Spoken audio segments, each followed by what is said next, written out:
On this episode of Trying Not to Sink, it's air conditioning weekend. We have 3 air conditioners not functioning right now, and we're going to figure out why. Join us. My name is Ed. I'm an ex-musician, turned politician, turned accountant, who now imagines himself a sea captain. This is Lynn. She's an ex-model, retired photographer, and the love of my life. 3 years ago, we bought a boat. No experience and completely clueless. Since then, we have traveled over 10,000 miles along the Atlantic coast and the Bahamas. Join us as we continue the adventure, exploring exciting places, meeting new people, and having the time of our lives while trying not to sink. So the biggest problem we have right now is this air conditioner for our master cabin has stopped working. It blows the breaker the second you turn it on. Now, you know I have 6 air conditioners, so I started swapping out parts to see if I can isolate the problem. I changed the control board in here, didn't take care of it. I changed the panel in the bedroom, didn't take care of it. Changed out the capacitors that start the compressor, no luck. Finally, I disconnected a hot wire going to the compressor itself. That stopped it from blowing the breaker. Now, what that kind of leads me to believe is that I have a short inside the compressor, and there is no way I am replacing the compressor on a 40-year-old air conditioning unit. So we ordered another one, and it's in. I have it in the truck. I'm going to bring it over. We're going to install it in the cabin. The thing about it is these old air conditioners, and some of the modern ones too, are split systems where the compressor's in the engine room, air handlers back in the cabin. The new one I bought is all self-contained. They're much smaller these days, so in the space that the air handler handles in the cabin, I can put the whole unit itself. All I need to do is run a water line to it to cool it. Now, my first concern was that, well, it's kind of like a window air conditioner now, where they can be a bit noisy, especially a 16,000 BTU air conditioner. But from what I heard, they're very quiet now. They're insulated better. It's going in a closet behind a wooden panel, so I'm hoping it's not noisy, but I'm sure glad that I don't have to worry about running refrigerant lines all the way over to the new air conditioner. So that's what we're doing this weekend. In addition, you see this big black pump here. It pumps the water through all 6 air conditioners to cool them down. It has a leak, and it's a pretty decent one. It's enough to fill the bilge in maybe 24 hours.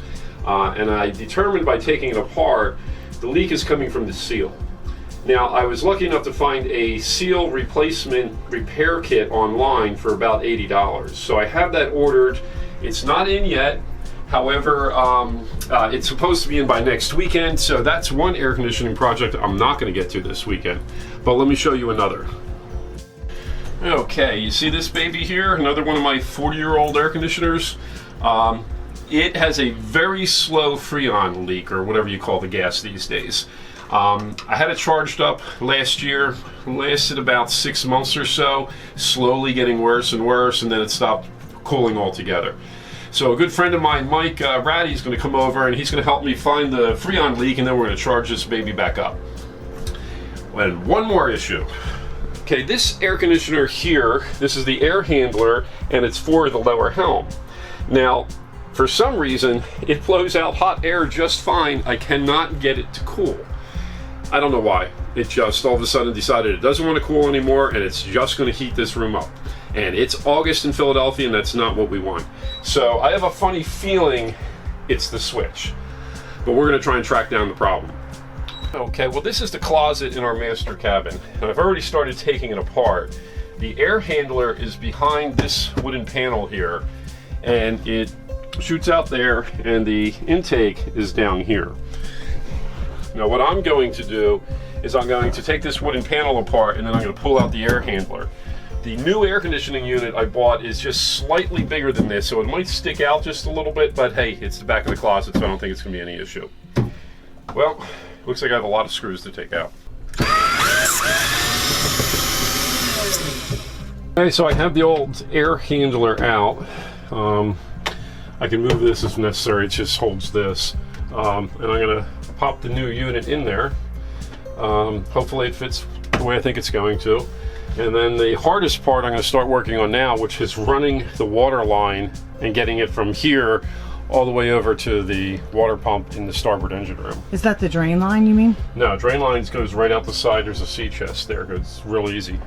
But the water line that cools the unit is coming from the air conditioner pump, which is in the starboard engine room. Oh. So it's a long run. It's about 40 feet run, and I got a fish hose all the way there. So you couldn't use the existing? It didn't have one.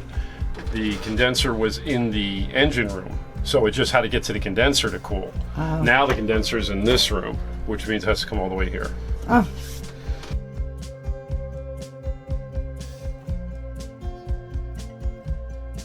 How's that working out? It's really tight. I think I'm gonna have to drill a hole.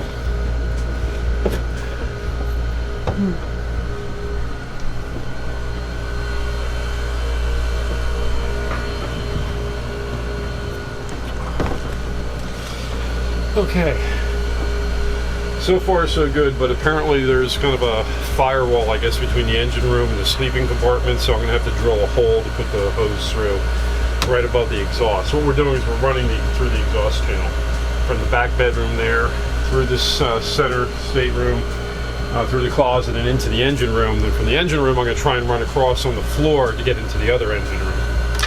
But right now I need a drill with about 1.5 inch bit on it. Okay.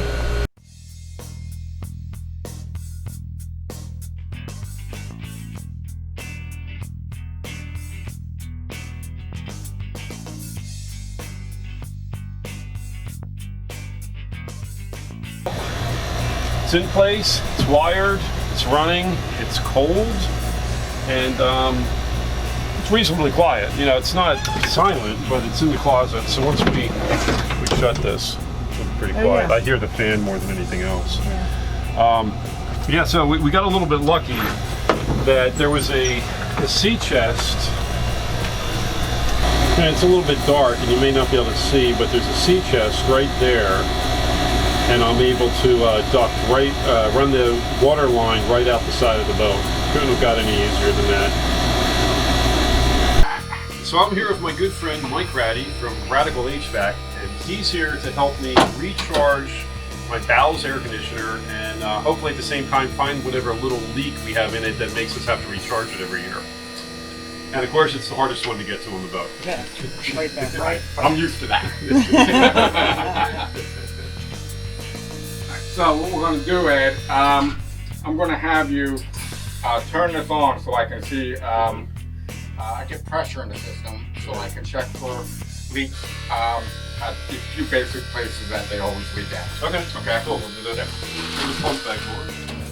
R22, which is your refrigerant here, doesn't run at real high pressures. So it's harder to find the it's leak. going to definitely be hard to find a leak. That's why I'm doing it a couple times. Okay, well, it looks like we've got 46.7 degrees at the air handler. That's perfect. Oh, it's even dropping.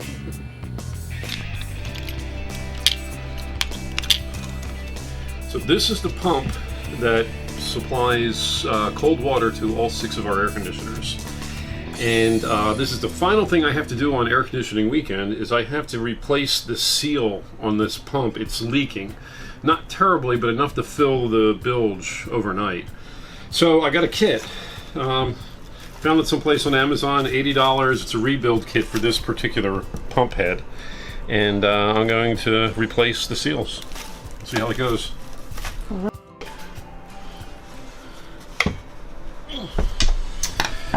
Okay, so the seal was bad, as I suspected. It was worn out. And well, I had to bang the other sides out, but they were also worn as well. So these are the pieces I took off, and I replaced them. And hopefully I've got it done correctly. Okay. We'll see. So that went great. Mike found the leak in the bow air conditioner. It turned out to be one of the valves. He tightened that up and works great now, and it's very cold. The install on the air conditioner in our master stateroom went smooth, and that's nice and cold. The pump is working, no leaks, and we actually found out that it was the switch after all in the lower helm air conditioner. I didn't have an extra switch, so what I did is I ran a jumper, and now it's stuck on cold, but that's good enough for me right now until I get a switch. So now let's move on to the next project. On this episode of This Old Boat, I finally get around to fixing our sliding door, which does not like to slide at all. Gonna be resetting that now. The thing does not like to slide, and the reason is, here, let me take that camera and I can show you. The reason it doesn't slide well is because the sill that it rides along is rotted out. And it was kind of a mess when we bought the boat, and over the last couple of years it's got progressively worse. And now if you see, if I push on it, there's actually, it's spongy. And it's going to need to be replaced. Now, it looks originally that it was a piece of wood encased in fiberglass. But it doesn't look like it's completely original. Let me come down here and show you. There's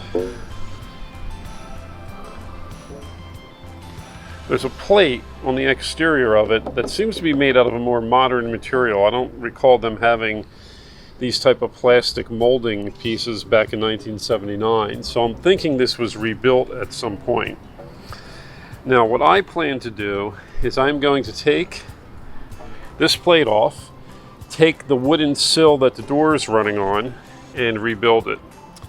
Now I don't think I'm going to be rebuilding it the way they originally did. I don't think it needs to be something encased in fiberglass. I think I can build it out of wood, seal it up real well, and put the faceplate back on so that it's going to be hidden anyway, so it's not like I need to match it or have it match the paint of the boat or anything like that. It's something that's completely hidden. So anyway, that's going to be a nice little project for the weekend. So my original plan was to remove the entire sill plate here, but I found that after I took this faceplate off, it's very solid and there's no problem from here to the end of the boat. So I think I'm just going to remove this 2-foot section and then rebuild it and put it on. I think it'll be a little easier.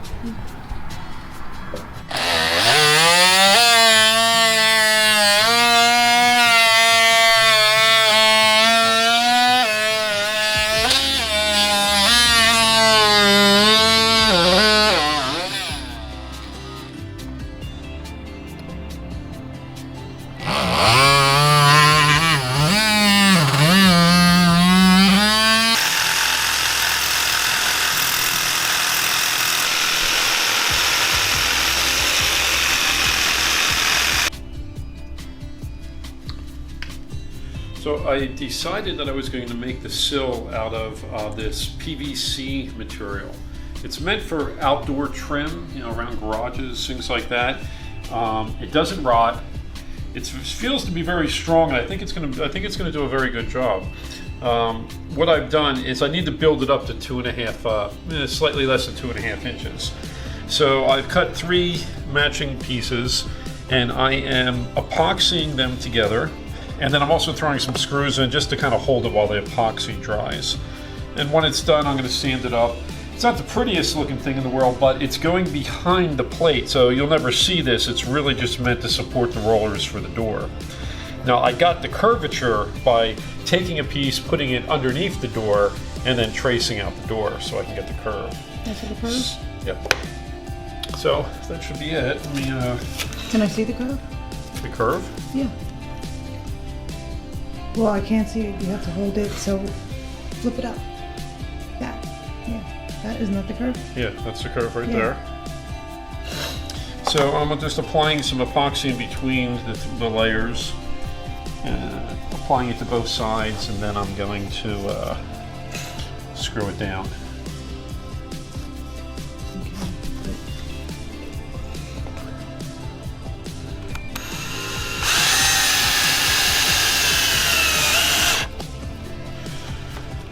Okay, so that should hold it together while the epoxy dries. And I'll just give it a nice little sanding, and that'll be about it. Now, one other thing I'm doing, it's very hard to measure the height of it because the original piece was caulked in, and there was a layer of caulk on the bottom. So I'm pretty sure this is going to be the right height, But just in case, I cut this piece of oak that if I need to bring it up a little bit, I'm going to use it as a shim. So it'll just go like this, and it'll enable me to raise it just a little bit if I need to match the existing sill. And just to make sure this never rots, even though it's oak, I am going to coat it with resin as well. Okay. Well, that went in like a piece of cake. Yep. What I did is I laid There's down Mike. a bed of adhesive caulk. I'm also screwing it into the side like it was before, and then I'm going to just caulk around the edges just to make sure it's sealed up. Got a little bit of a gap here. My cutting wasn't exactly perfect, so I'm going to fill that in with Marine Tex, and that should make it nice. But the height is pretty much perfect. Yeah, it looks pretty solid. And are you also doing Marine Tech over here too, where the door meets that crack? I don't know. I might just caulk that. It doesn't really. The roller doesn't go anywhere near that far, so I might just caulk it. But here it's going to roll over that. So we didn't need that shim after all. No, I didn't think we were going to, but I thought, well, just in case. But let's try it first time. All right. Woohoo!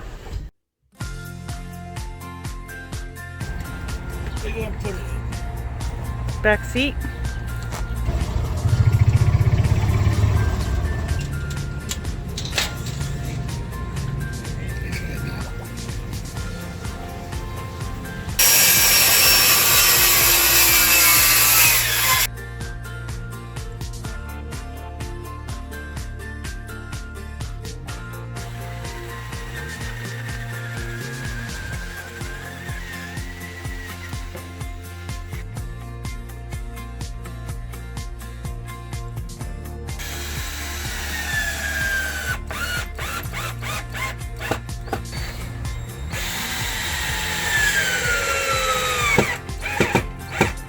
Well, the screws I put in are temporary. I don't have really the size that I want, but I think I'll hold it for tonight, and then tomorrow I'll head out to the hardware store and get the right screws.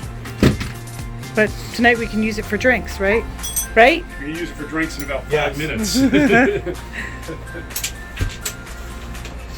Ta-da!